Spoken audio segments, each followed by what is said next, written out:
오늘 우리에게 주시는 하나님의 말씀은 요한복음 2장 1절부터 11절까지 말씀입니다.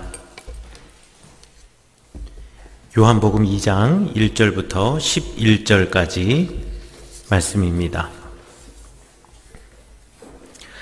사흘째 되던 날 갈릴리 가나에 혼례가 있어 예수의 어머니도 거기 계시고 예수와 그 제자들도 혼례의 청함을 받았더니 포도주가 떨어진지라. 예수의 어머니가 예수에게 이르되 저들에게 포도주가 없다 하니 예수께서 이르시되 여자여 나와 무슨 상관이 있나이까? 내 때가 아직 이르지 아니하였나이다. 그의 어머니가 하인들에게 이르되 너희에게 무슨 말씀을 하시든지 그대로 하라 하니라. 거기에 유대인의 정결 예식을 따라 2-3통 드는 돌 항아리 6이 놓였는지라. 예수께서 그들에게 이르시되 항아리에 물을 채우라 하신즉 아귀까지 채우니 이제는 떠서 연회장에게 갖다 주라 하심에 갖다 주었더니 연회장은 물로 된 포도주를 맛보고도 어디서 났는지 알지 못하되 물 떠온 하인들은 알더라. 연회장이 신랑을 불러 말하되 사람마다 먼저 좋은 포도주를 내고 취한 후에 낮은 것을 내거늘 그대는 지금까지 좋은 포도주를 두었도다 하니라. 예수께서 이 첫 표적을 갈릴리 가나에서 행하여 그의 영광을 나타내심에 제자들이 그를 믿으니라. 아멘. 지금으로부터 꼭 20년 전의 일입니다. 석사 과정에서 제가 유학을 하던 중에 주말마다 아르바이트를 했습니다. 그 아르바이트는요, 경제력이 궁한 저 같은 유학생들에게는 참 큰 도움이 되었습니다. 그리고 경제적으로 힘든 선교사님 가정들에게도 도움이 되는 아르바이트였습니다. 게다가 이 아르바이트를 하면서 다른 한인 가정들을 만날 수도 있었고 또 아이들을 만난다라는 것이 정말 큰 행복이었습니다. 일주일 내내 학교에서 외국인들만 보다가 일주일에 한 번 금요일에 한국 사람들을 만날 수 있는 시간, 그래서 한국말을 자유롭게 할 수 있는 시간이 얼마나 저에게는 소중했는지 모릅니다. 그러던 어느 날 제일 리더가 되시는 분이 차에서 라면 박스를 내리기 시작하셨습니다. 금요일날 갔는데요, 그분이 라면 박스를 차에서 내리시는 거예요. 꽤나 많은 박스를 내리셨습니다. 저와 유학생들 또 거기 있었던 일하는 친구들은 은근한 기대감, 그리고 선교사님 사모님들도 함께 거기서 일했는데 은근한 기대감이 가득 찼습니다. 왠지 저 정도 양이면 우리 차례로 꽤 많은 양의 라면이 올 것 같다라는 그 느낌. 가끔씩 대사관에서 이런저런 것들을 후원하는 때가 많이 있는데 아마 이 라면도 후원을 받았기 때문에 이렇게 많지 않았나 싶었습니다. 여러분, 이스라엘 유학생들에게 라면이라고 하는 이 존재는 여러분들이 생각하는 것 이상의 가치를 가지고 있습니다. 지금도 이스라엘에는요, 한국 마트가 없습니다. 그래서 한국 음식을 어디 구할 수 있는 장소가 없어요. 지금은 조금 나아져서 아시안 푸드 마켓에서 한국 사람들에게 눈이 번쩍 뜨일 만한 한국 당면이라든가 내지는 조그만 이 고추장, 튀김가루 이런 거 보실 수가 있습니다. 우리 와수리에도요, 아시안 푸드 마켓이 있어서 외국인 노동자분들 고향 음식을 거기서 사서 드실 수 있도록 되어 있더라고요. 이스라엘에도 그런 아시안 푸드 마켓이 있는데 한국 음식은 또 거의 안 들어와 있어요. 그런데 지금이야 조금 들어와 있지만 20년 전에, 그러니까 제가 제일 처음 석사과정으로 유학 갔을 때는 정말 아무것도 없었습니다. 그래서 제가 유학을 갈 때 저희 어머님이 야, 거기 가면 네가 뭘 해먹을 수 있겠니 하면서 짐을 붙여주셨는데요. 왜 어머님들은 바리바리 많은 것 이렇게 싸서 보내주시잖아요. 저는 먼저 비행기 타고 가고 배편으로 화물을 보내주실 때 뭐 보내주셨냐면, 왜 우리 초롱이라고 하죠. 20리터짜리 20kg짜리 고추장 한 통, 된장 한 통, 그리고 새우젓도 보내주셨습니다.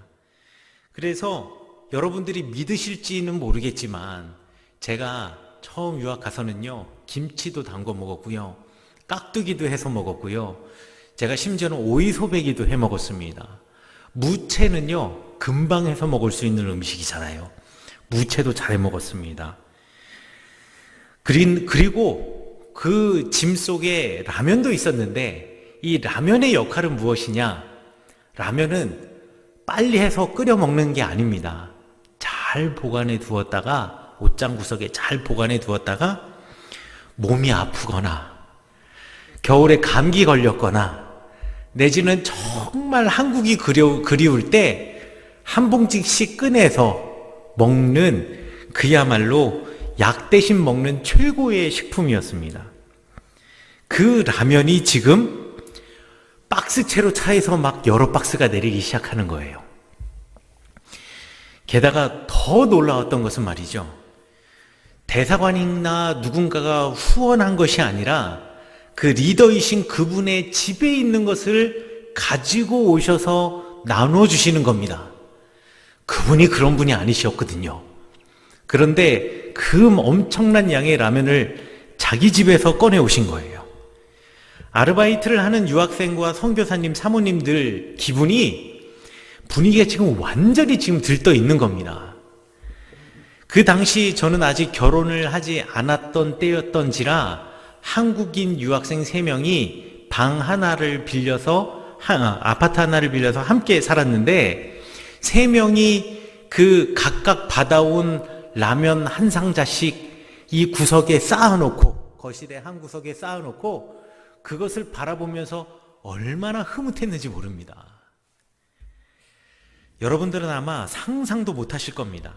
기대감에 막 부풀어서 받자마자 그날 계시를 해야 될 거 아니겠습니까?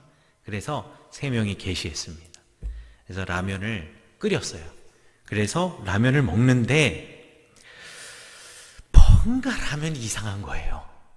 라면에서 이상한 냄새가 나는 겁니다. 분명히 끓일 때는 그런 냄새가 안 났는데 먹는데 쩔은 냄새가 나는 거예요. 그래서 야, 이거 좀 뭔가 이상하다. 그래서 다시 주방에 가서 쓰레기통에서 라면 봉지를 꺼내서 라면 봉지에 있는 유통기간을 확인해 봤는데요, 유통기한이 2년이 지난 라면이더라고요. 유통기한을 한참 지난 라면을 저에게 주신 겁니다. 그렇게 유통기한이 지난 라면을 그렇게 많이 갖고 계셨다면 그게 엄청나게 많은 박스가 나왔거든요. 진작에 좀 나눠주시지 그랬을까 싶었습니다. 그분은요, 그렇게 라면 나눠주고도요, 별로 사람들로부터 좋은 소리를 듣지 못했습니다. 그 후로 다짐한 게 있습니다. 야, 나누면서 살자. 이렇게 꽁꽁 많이 꿍쳐놓고 있으면, 갖고 있으면 뭐하냐. 유통기한이 지나서 먹지도 못해가지고, 본인들이 가족이 먹질 못해서 우리에게 나눠주려고 준 것 아니겠습니까? 갖고 있고 자꾸 쌓아놓으면 뭐하냐. 결국은 유통기한이 지나서 먹지도 못하는 거를, 그리고 그때 뒤늦게 나누어 준들 좋은 소리도 못 듣는 것을 나누며 살자. 나누면 채워지지 않겠냐. 우리 콩 한 쪽이라도 나눠 먹자. 왜 옛날 찬양 중에 저거 있잖아요. 사랑은 참으로 버리는 것, 사랑은 참으로 버리는 것 하면서 그 가사 중에 어떤 내용이 있냐면요, 쓰고 빌려주면 풍성해져 땅 위에 가득하네 라는 찬양이 있는데요, 그리스도 예수를 아는 삶이라는 게 그런 것 아니겠습니까? 내가 무조건 채워놓는 것이 아니라 쓰고 빌려주고 나눠주면 풍성해져서, 내가 나눠준 것은 하나인데 그 나눔을 경험한 사람들이 나도 나눠야지 라고 하는 사람들이 늘어나기 시작하면서 결국 이 땅에 가득 차는 것, 이게 우리의 삶이잖아요. 제가 박사과정 중에는요, 한 달에 한 번씩 이스라엘 성지순례로 오시는 목사님들과 교인들을 안내했습니다. 그러면요, 그분들이 한국에서 꼭 가져오시는 것들이 있어요. 한국 음식이요. 젊은 사람들은 한국 음식 못 먹고 뭐 한 열흘, 2주 있는다 그래도 큰 문제 없습니다. 오히려 외국 가면은요, 이 나라 뭐 과자도 먹어봐야지, 이 나라 뭐 아이스크림도 먹어봐야지, 이 나라 음식도 먹어봐야지, 뭐 이러면서 이국적인 생활을 경험하는 것이 전혀 어렵지 않습니다. 그런데 연세가 드신 어른들은요, 그것이 너무 힘들어요. 그래서 한국 음식을 드시지 못하면 한 끼 식사도 하지 못합니다. 그래서 한국에서 음식을 꼭 싸오세요. 사실 이스라엘에서는요, 한국 반찬 싸갖고 오셔도 드실 수가 없어요. 이스라엘에서는 음식 정결법이라는 법률을 지키기 때문에 유대교인들은요, 아무 음식이나 먹을 수도 없을 뿐더러 그 음식을 공공의 장소에서 꺼내놓고 먹는 것조차 금지되어 있습니다. 그래서 한국에서 음식을 가지고 오셔도 그걸 뭐 호텔에서 식사하실 때 꺼내놓고 함께 드시거나 이게 불가능해요. 이걸 미리 알려드려도요, 꼭 싸우세요. 더 놀라운 것은 그렇게 어른들만 싸우시는 것이 아니라 20명이 오든 30명이 오든 나이를 불문하고 다 싸우세요. 결국은 드시지 못하고 내지는 방에서 조금 드시다가 다 남겨놓습니다. 그런데 다시 한국으로 돌아갈 때 그 짐이잖아요. 내가 싸온 반찬과 음식이 비행기 타고 성지순례하고 오는 셈이 되는 겁니다. 그래서 한국으로 떠나시기 전에 살짝 와서 저에게 물어봐요. 제가 사실 한국에서 가져온 반찬이라든가 이렇게 먹을 것들, 간식들이 있는데 집에 사모님 계시고 아이들이 있으면 이거 좀 드려도 될까요? 제가 먹던 건데 너무 죄송해서 이렇게 여쭤봐요 라고 물어보시는데 저는 그게 너무 행복하고 좋았어요. 그래서 괜찮다고, 입에 들어갔다 나온 것만 아니면 뭐도 괜찮다고 달라고 그러면은요, 또 좋아하셔가지고 이 가시는 마지막 날 되면은요, 버스 앞에다가 정말 한 보따리씩 꺼내 놓으십니다. 저는 일이 끝나면 받는 수고비도 참 좋았지만 수북히 먹을 것을 받아가지고 한국 반찬 싸가지고 들어오는 그 길이 훨씬 더 행복했습니다. 이거 가져가면은요, 막 아내와 아이들이 저를 반기는 것이 아니라 제 손에 뭐가 들려있는가를 먼저 보거든요. 그러면 지방에 따라서 가져오는 반찬도 조금씩 달라요. 그러니까 저희들은 성지순례 안내 끝나고 나면 팔도 음식을 조금씩 다 먹어볼 수 있는 겁니다. 집에 돌아올 때 제가 개선 장군처럼 들어오면 그날 저녁은 한국 음식 파티가 되는 거예요. 그런데 성지순례 안내하는 저 같은 사람들은 그런 호사를 누려볼 수 있습니다. 그런 은혜와 축복을 누려볼 수가 있는데 성지순례 안내를 하지 않으시는 분들은 한국 음식을 먹어볼 수 있는 방법, 그리고 먹어볼 기회가 그리 많지 않아요.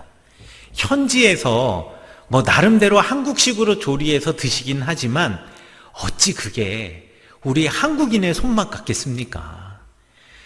여러분들 거기서 갖다 주시는 사탕, 과자, 김, 김치, 그리고 저 고추장 튜브, 그리고 거기서 가져온 캔으로 된 깻잎 통조림, 참치, 뭐 스팸, 또 종갓집 김치봉지, 여러분 이거 보면은요, 이스라엘에서 다 눈 돌아가기 시작합니다. 그런데 이것들 들어오면은요, 어떻게 했냐면 과자나 사탕들 이런 것들 교회로 가져가서 교회 식당에 정수기 옆에 이 바구니가 있는데 그 바구니에다가 다 갖다 놔요. 그러면 아이들이 뛰어놀다가 그거 왔다 갔다 하면서 까먹고요. 그 다음에 또 식사 끝나고 나면 여러분들 최고의 또 음식이 뭐냐면 한국에서 사람들이 전부 다 믹스 커피 한 봉지씩 가져오잖아요. 막 엄청나게 많이 가져오시잖아요. 그거 옆에다 딱 쌓아 놓잖아요. 그러면 식사 딱 끝나고 오면 사람들이 그 믹스 하나씩 딱 까가지고 한 잔 딱 타서 먹는 그 느낌. 야, 이게 대단합니다. 그리고 반찬들이요, 그거 많이 쌓아두면 뭐합니까? 그거 날씨가 더워서요, 그거 금방 상해요. 그리고 저희 집 냉장고는 크지 않아서 그렇게 많이 쌓아둘 수도 없어요. 그러면 전화해가지고 주변에 그 성지순례 안내 안 하는 가정들 그 불러가지고 그거 다 나눠줍니다. 나눠줘서 함께 먹습니다. 이거 얼마나 반갑겠습니까? 그런데 어느 날 저희 가정에 대한 그 뒷담화를 제가 듣기 시작했습니다. 저희들이 나눌 때 많은 분들이 정말 행복해 했는데요. 그런데 꼭 어디를 가나 어떤 공동체에도 꼭 한두 명 삐딱한 사람들이 있잖아요. 그분들이 말이죠. 야, 저 집은 넘치나 봐. 야, 저 집은 돈이 많나 봐. 한국에서 뭐가 자꾸 오나 봐. 오는데 너무 많이 와가지고 막 자꾸 나눠주나 봐. 이런 이야기들을 하기 시작하는 거예요. 그런데 그런 이야기를 못 들었으면 모르겠는데, 아니, 외국에 나가면 한인 사회가 되게 작아요. 그리고 그 교회 안에서 빙빙빙빙 돌아서 결국 제 귀에, 그리고 우리 가족의 귀에 들어오니까 그게 사실 속상하더라고요. 저희들이 나눌 때 감사해하고 즐거워하는 사람들이 훨씬 더 많았습니다. 행복해하는 사람들이 훨씬 더 많았어요. 그런데 그 삐딱한 사람의 그 몇 마디가요, 훨씬 더 크게 들리고요. 그리고 마음에 콱 박혀서 이게 빠지질 않는 거예요. 그 소수 몇 명의 부정적인 에너지가 다른 모든 긍정적인 생각들을 전부 다 잡아 먹어버리는 겁니다. 삼켜버리는 것 같은 거예요. 그러다 보니까 영적으로나 정신적으로나 지치기 시작하더라고요. 그러면서 아내와 함께 저희가 이야기를 나누면서 이 나눔을 계속 해야 하는가 하는 질문을 하게 되었습니다. 게다가 이런 일들이 같은 함께 신앙생활하는 교회에서 일어나니까 나의 신앙과 우리의 신앙과 또 사람들을 바라보는 긍정적인 어떤 눈이 바닥을 드러내겠다 싶어서 덜컥 겁이 나기도 했습니다. 그런데요, 기도하면서 사람들로부터 오는 반응에 연연하지 않고 주님이 아시니까 나는 주님의 자녀로서, 그리고 하나님을 아는 사람으로서 내가 걸어가야 할 길을 그저 뚜벅뚜벅 걸어가면 된다라는 것을 기도하면서 알게 되었습니다. 오늘 성경 말씀에 예수님과 예수님의 제자들이 가나라고 하는 마을에서 벌어진 결혼식에 초대되었습니다. 이 가나의 사진은 제가 지난주에 또 보여드렸으니까 아마 기억하실 거예요. 그 잔치집이 누구의 잔치집인지는 모릅니다.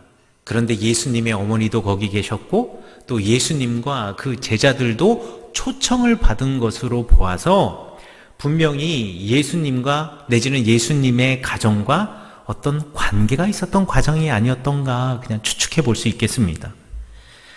자, 그런데 잔치 준비에 빠질 수 없는 포도주가 지금 바닥이 난 겁니다.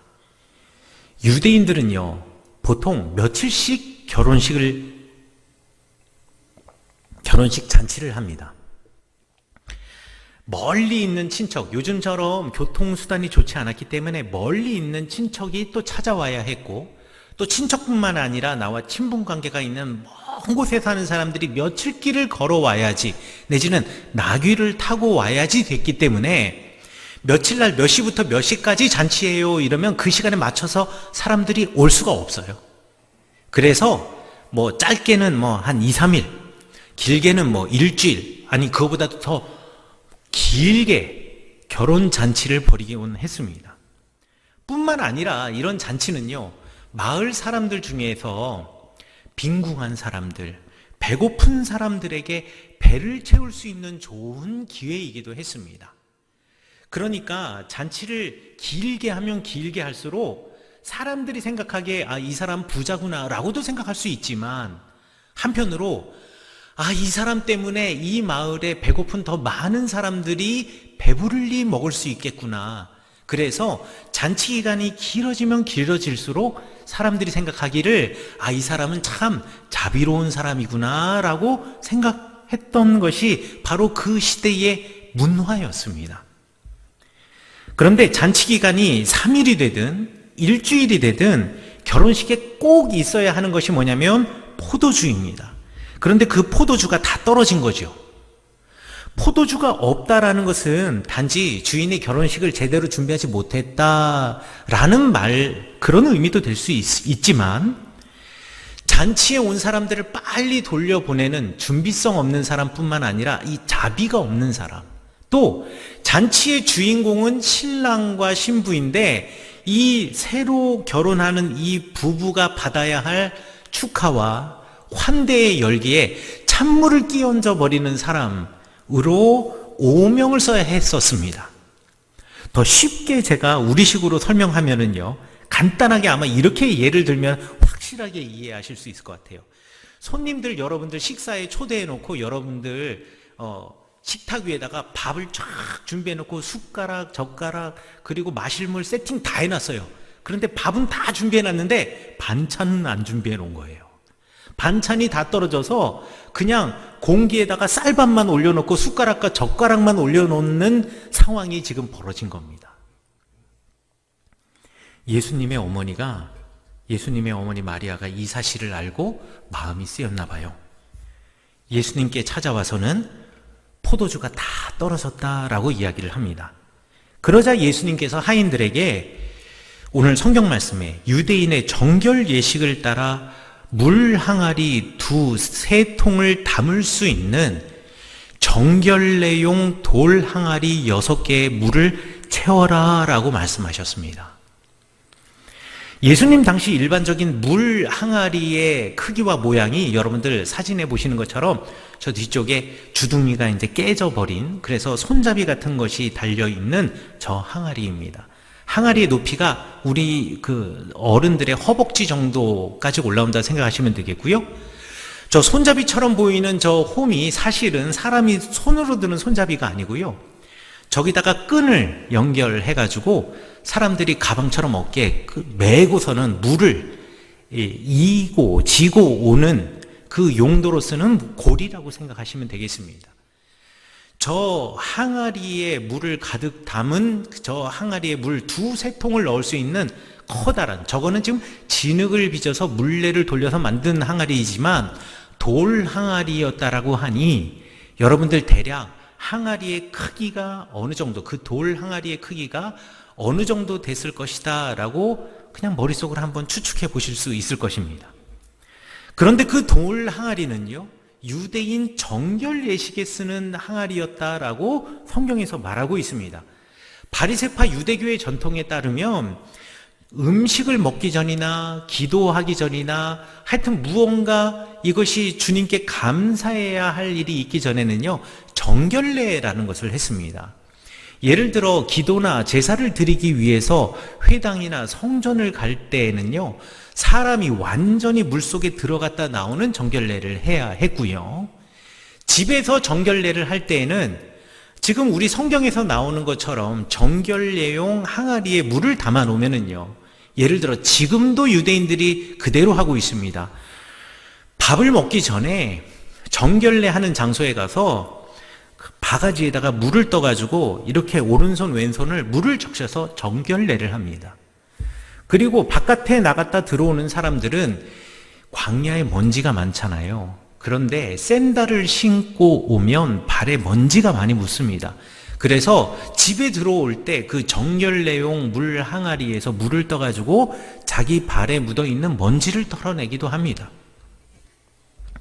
이런 정결례용 항아리가 늘 집마다 있었는데 예수님께서 정결 예식을 하는 항아리에 물을 부으라고 해서 하인들이 그곳에 물을 부었습니다.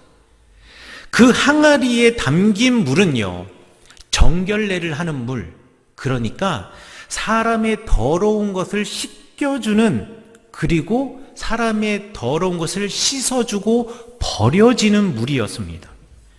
그리고 그 항아리의 운명은요, 계속 자기 안에 있는 물을 비워내면서 사람들을 정결케 하는 것이었습니다. 그때 예수님께서 그 물을 포도주로 바꾸셨다는 거예요. 그것도 최상급의 포도주로 말이죠. 계속해서 자기 안에 있는 물을 비워내면서 소비될 운명을 가진 그 항아리에 있는 물을 자신은 사람을 정결케 하고 버려질 운명을 가지고 그곳에 담겨진 바로 그 물을 최상급의 포도주로 주님께서 바꾸셨다는 겁니다. 이것이 바로 우리 주님 예수님께서 일하시는 방식이십니다. 이것이 바로 우리 하나님께서 일하시는 방식이십니다. 여러분도 아마 제가 이스라엘에서 경험했던 것과 비슷한 경험을 한두 번 다 해보셨을 거예요. 최선을 다해서 누군가를 도와주었습니다. 그리고 진심으로 그를 맞아주었습니다. 그를 위해서 배려했고요. 나름대로 희생했습니다. 헌신했습니다. 그런데 그들의 반응은 내가 생각했던 것과 너무나 다른 거예요. 누군가에게 알아달라고, 그가 알아달라고 내가 그 일을 한 거 아닙니다. 내가 고맙다라는 인사를 굳이 우격다짐으로 받으려고 내가 그 일을 한 게 아닙니다. 그냥 이게 주님이 가르쳐 주신 하나님의 삶이라고 배웠기 때문에 그렇게 사는 것이 주님의 사람으로 살아가는 마땅히 해야 할 바이기 때문에 내가 한 것일 뿐인데 전혀 다른 의도로 다른 누군가에게 나의 행동과 말이 받아들여졌을 때 여러분 얼마나 마음 아프셨습니까? 그런데 말이죠. 주님은 여러분을 아십니다. 주님은 그들의 뒷담화에 귀를 기울이시는 분이 아니시라는 겁니다. 주님은 우리의 중심을 보시는 분입니다. 남들이 그렇다고 해도 주님은 여러분의 마음을 읽으시고 여러분의 본심을 아십니다. 그리고 여러분을 인정해 주십니다. 복을 주십니다. 그것이 바로 물을 포도주로 바꾸는 기적입니다. 성경 말씀에 보면 이 포도주를 맛본 연회장이 포도주를 내온 그 신랑을 불러서 큰 칭찬을 하지요. 당시 대부분의 많은 사람들은 처음에는 좋은 포도주를 꺼내놨다가 점점 시간이 지날수록 별로 좋지 않은 포도주를 대접합니다. 이게 말이죠. 아, 내가 포도주를 사오는데 그냥 등급이 여러신 포도주를 사와서 처음에는 좋은 등급의 포도주를 주다가 나중에 왜 술을 마시다 보면 저는 안 마셔서 모르겠지만 술을 마시다 보면 알코올 때문에 혓바닥이 이렇게 굳어지고 감각이 둔해지면 이게 술이 술을 먹는 거지 술을 맛으로 먹는 것이 아니라고 그러더라고요.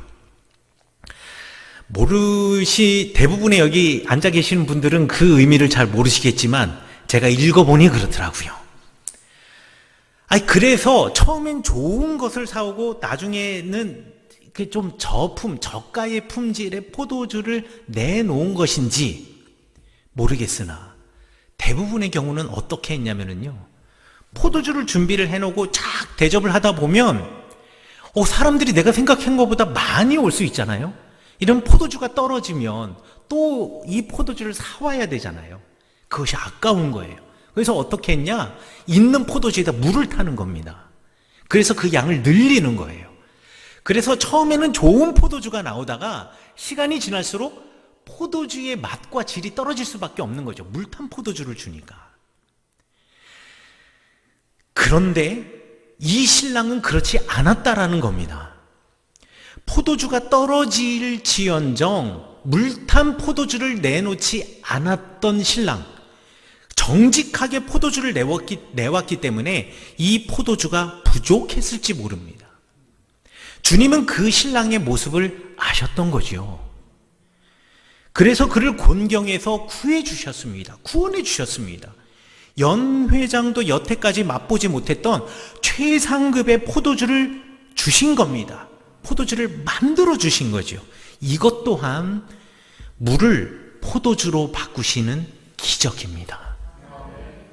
사랑하는 성도 여러분, 우리가 진심으로 사람에게 다가가고 정직하게 이웃을 대하면 그들도 내게 그럴 것이다 라고 우리가 기대하지만 현실은 우리 기대와 많이 다릅니다. 그들이 여러분의 진심을 알아주지 않고 곡해할 때 섭섭함과 억울함 그리고 허탈함이 몰려오지요. 그러나 주님은 여러분을 아십니다. 주님이 여러분들과 함께 일하십니다. 주님이 여러분의 마음을 알아주실 것이고 주님께서 여러분들을 채워주실 겁니다. 그리고 주님께서 여러분을 최상급의 포도주로 바꾸어 주실 것입니다. 여러분에게 나오는 그 모든 것을 최상급의 포도주로 변화시키실 것입니다. 그러니 여러분 사람들로부터 오는 반응에 연연하지 마시고 오직 주님 바라보시고 주님과 동행하시면서 주님으로부터 위로를 얻으시는 한 주가 되시기를 간절히 축원합니다.